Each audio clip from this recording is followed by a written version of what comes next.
Next, we're going to talk about a nucleus.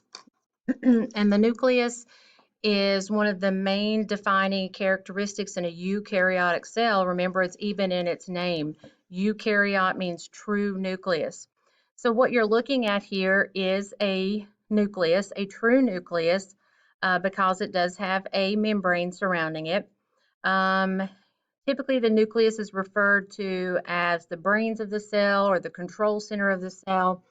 And the reason why it's the brains behind the operation of the cell is because that's where the DNA is located. And DNA does have a map for making all of our proteins, for making us who we are.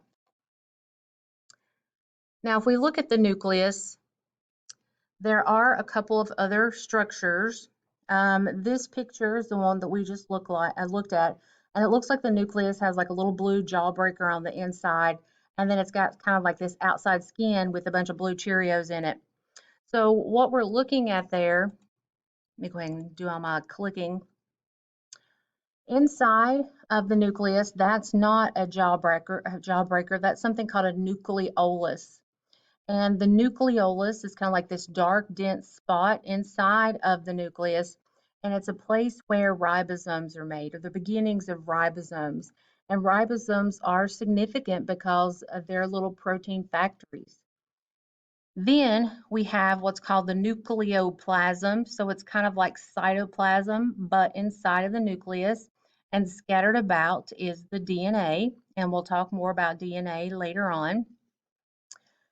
And then outside is a membrane. And this membrane is just like any other membrane, the membrane that surrounds the cell. This is the same type of membrane. This membrane is called a nuclear envelope. Now, if you notice this image, it kind of looks like it has some little blue Cheerios. This one, they're kind of little pink flowers. But these are pores, and these pores allow materials to come into and out of the cell. So this is the nuclear envelope, and this is what makes this a true nucleus.